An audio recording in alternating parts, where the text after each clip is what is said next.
Hello po mga ka-air gunners na nag-iisip kung paano magpalit ng pinakamabilis na paraan para sa pagpapalit ng pusher o-ring. Ito. Makikita nyo deform na siya, lumalabas na yung hangin dito sa labas. So nakaka-apekto yan sa push ng bala. So ito po yung aking air gun as is, yung Valiente pa rin. Ayan, bolt action. So nag-isip ako ng paraan paano mapabilis kasi pag magpapalit lang ako ng simpleng o-ring, magtatanggal ako ng barrel, tanggal yung tornilyo na to, tsaka yung lock ng barrel sa ring, tapos scope tatanggalin din. Ayan, ang dami tatanggalin, diba? Bago mo mailabas dito yung uso, papasok mo to o-ring. Ayan. Ngayon, ito yung o-ring na ipapalit ko. At ito, kung makikita nyo, hindi ko makita. Ayan, kung makikita nyo, ito ay yung sa handrail na luma ko. Napulot ko lang uli kasi mahilig ako magtabi ng mga gamit na hindi na ginagamit.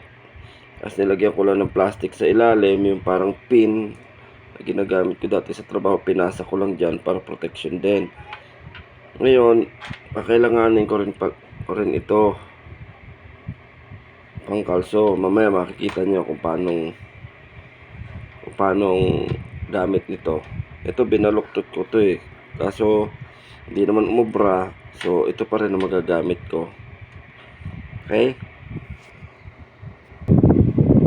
ngayon ipoporma ko na ito.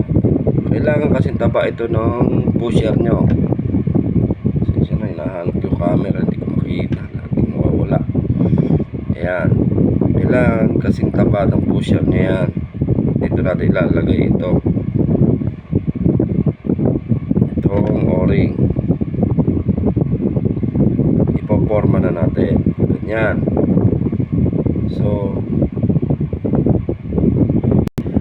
ayan, so kailangan kong i-double cap.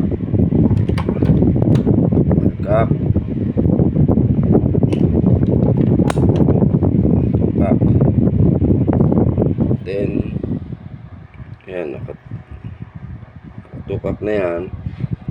Siyempre safety first tayo, siguraduhin walang bala. Ito ay may hangin pa ha, so kailangan ko i-safety.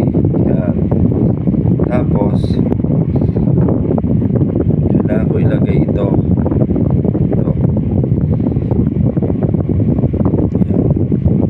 Kung makikita nyo, may kanal yan doon, dapat nakalagpas siya doon, kaya double cap ang ginamit natin.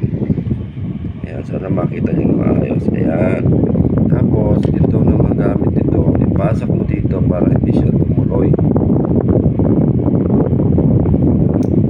Tayo mo na lang, tapos push, hawakan nyo to para hindi umangat. Push,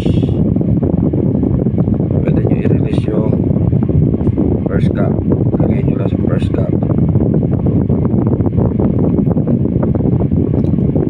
Ingatan nyo lang, baka biglang pumitik, masira yung inyong pusher.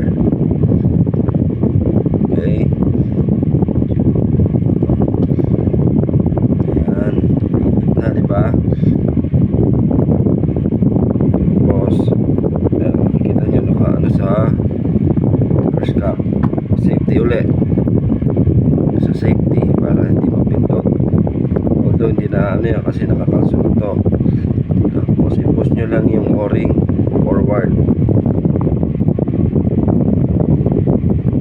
push. Ayan, push lang natin yan, yung tagal, yung ito lang yung challenge dito.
maliit.